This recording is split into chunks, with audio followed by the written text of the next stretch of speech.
Hello YouTube, Old Rusty here again today. I can't stay off Shroomlights. Like, I suppose it's a replacement for my copper addiction. Sweet, sweet copper. Well, today we're going for Shroomlights. I may have gone a little crazy. What we are looking at here is a fully AFK Shroomlight farm. It will make an estimated 960 Shroomlights an hour. It requires that the only player input is planting the stem, the fungus. Everything is fully automated for collecting these items. We'll fly around here. What we have going on here is quite a bit. We're gonna break this down. I'm gonna save the obvious thing for last. So, Shroomlights, I should not say Shroomlights, huge fungi are a little weird when it comes to growth. Now, the vast majority of farms are, of course, just going to let you do whatever. They'll just grow. They don't care. It's all fine. It's the same thing. It doesn't matter. There's no way to limit the growth of one. Except, it turns out, world height. Like, it doesn't matter. The only thing... Oh, and I put the pumpkin on my head. We're just going to get rid of that. There we go. So, this will never grow at this spot. I'm bone mealing it. It's successful. The game picks out a structure spawn to go in, and then it can't because the world height is right here at 320. I want to give a shout out to a couple people for this madness. First off, the Huge Fungi Discord. They are a Java-based and NCOlier.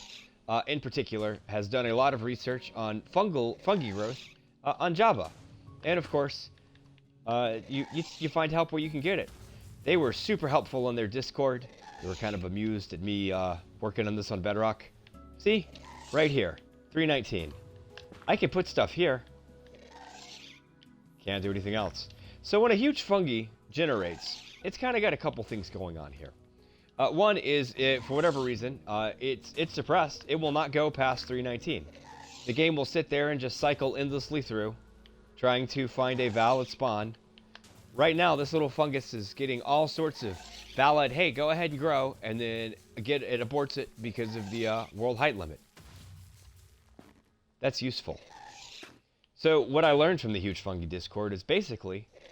the layers 4 through 13 are where most of the Shroomlights go. Statistically, they have this thing broken out into all sorts of glorious graphs. And that's good. Now, it does grow higher, but it drops off a lot. So, one is I can increase the efficiency of any Shroomlight farm here, efficiency measured in fungus to Shroomlight, by just coming up here and clipping the growth pattern, so it aborts the bigger ones. Now, here's the next thing. Every single Shroomlight or fungus is going to have this. The top two layers are going to be what they call the hat and the fringe. So this is the fringe. The fringe is always exactly 2 blocks tall. The odds of any Shroomlights growing in it, very small. So I don't want those. Now, I have gone and built this entire farm so that my Nylium that I plant on is at 308. This allows me just enough room for my 1, 2, and 3 levels where I'm not going to get anything to grow. Then I want to harvest the next 6. And then up here, where I've run all my redstone and put out glass so I can continue to look down here and see this farm working, is where the fringe would generate. Now, even though these blocks are interfering with its ability to do anything, it still counts for purposes of spawning it in. What that means is that I don't have a lack of Shroomlights in these upper layers. So all 3 of these layers are about at peak for the number they're going to generate, which is a surprisingly decent amount. On top of that, I'm utilizing 7 spawn spots. I'm cycling my farm twice. So on my detector rel system over here, I have it, when the minecart fires, first it hits that one and activates all this and runs it once. As that minecart zips around, It then hits the second one that cycles the farm again. And then as well triggers my piston to move the block out of the way and come over here. So it slows down to a cycle time of 4.5 seconds on average. My bone meal efficiency is gone. I probably go through a chest worth of bone meal in 30 minutes of running this thing. Because even though it's sitting there attempting to grow, and it won't, it still spins the bone meal. But this isn't bad. This is pretty fast. Meanwhile, all this gets moved around. It gets emptied out every time, all 7 spots, and then makes clear for the next one. Now, the 4.5 is important because a ghast will only shoot its fireballs every 4 minutes. Or, sorry, 4 seconds. So at no point would this farm back up. Now, a ghast, when it breaks an item, is going to sit here. And wart blocks and shroomlights, it'll break a 3x3. The stems have a higher resistance, so they take more of a hit. They have a less area they're affected by. This is an issue. If I tried to feed my stems from my farm that get generated in that layer 1 into one of these, it's going to back up and break. So I just called it even. This will ultimately make a 12x12 cube. 12x12x12. It comes out to around 1,700 stems before you have to go harvest this thing at world height with the ghasts. This ghast blaster is by Indeficient. He logged on, helped me build it, get this thing going, and it's beautiful. All that's happening here, these ghasts are in minecarts. These snowmen is what they're shooting at, but they can never hit them. And these little guys here, they really want to get to that zombie. Well, how do I hit them initially? When I turn on power.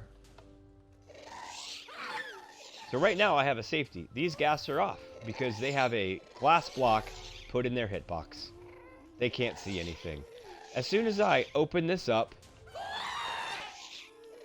the slime balls, the slime blocks, will sit here and knock the snowballs down to the ghast, aggroing them. And then eventually they'll get aggravated and start shooting up again. And they'll just keep doing it. If I log out and log back in, they're still mad. They're firing away. They hit up here. This is perfectly spaced. And then it just goes and gets collected into my item flow. So props to the huge fungi Discord, huge fungi lovers Discord for Java. They were super helpful. NCO layer has done a lot of crazy stuff with Shroomlights on Java. If you want some informative videos on growth, they're pretty good. They're really high quality, actually. Way better than this kind of garbage content I put out. Some things that are different from Java. Turns out world height doesn't affect the fungus in the same way. It'll still grow it. It just won't let those blocks spawn in. Turns out in Bedrock, it just stops the whole thing. Because what that does is that means that I get maximum growth in these 6 layers. These 6 layers have the exact same efficiency as if I was using all 10 way down below. What I get here, per fungus grown, I get 1.2 shroomlights. At a 4.5 second cycle, I will grow 16 shroomlights a minute. Times 60 times 1.2 comes out to 960 shroomlights an hour. All for the cost of building at world height in the overworld of 320, carefully selecting your lair, and then getting 10 ghasts in place. And then you could run this farm for about 2 to 2.5 hours before this whole thing fills up. And then you gotta go harvest all this wood. And then keep making more shroomlights. One thing I did notice, because of the way the wood works, I get the most concentrations on this side and the other side because these have 2 blocks pushed in at a time per layer. Those wood may make it across. And if it does, that's okay. If it manages to work its way all over here, it's going to be a while before it backs up. And I say let it back up. These continuously are still going to be blasting away. I think this is the ultimate Shroomlight farm unless you want to start using wither cages. And why didn't I want wither cages? Because Bedrock is glitchy in survival. You're not supposed to be able to get it. There's nothing here that you can't do in survival. You can capture these ghasts. You can get these slime blocks with redstone. You can get these snowmen floating on candles with zombies that have persistence. This is a lot of name tags, I admit. You can build this all up at the world height limit. A lot of this redstone is pretty simple. It's just bulky. All that's going on here is that sticky piston pulls in, and one tick later, this other piston pushes it out. Cycle it twice, so I'm always clearing out these 7 layers. This is it. This is my Shroomlight farm. This madness. The redstone, it's a lot, but it's not intimidating. It's certainly better than 700 pistons.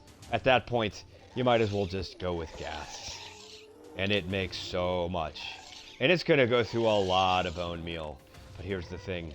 We only care about the Shroomlights. All those logs are garbage. But all this wart blocks, this is about 2 stacks of bone meal right here. And they're all full. Now, I'm not saying that this isn't a bone meal hog. It is. It is. But you can recycle a lot of that back. Get yourself a nice little farm going for bone meal. Build all this. And you can just stand in this one spot.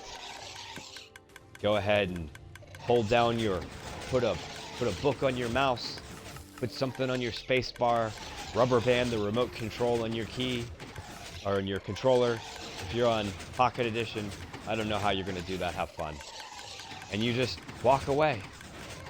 Now yeah, you can only hold 64 per stack. Put a dropper up here, right here. Have it trigger off this. Drops you 1 fungus every time this system fires off. You want a lot of Shroomlights, and I mean a lot of Shroomlights. Here you go. Old Rusty's Shroomlight madness with Indeficient's gas blasting chamber. Again, special thanks to him. Special thanks to the huge fungi Discord. I've been working on this for a week and a half. Look in the background. I've been growing stuff all over. I've been trying different iterations. And I'm happy with the result.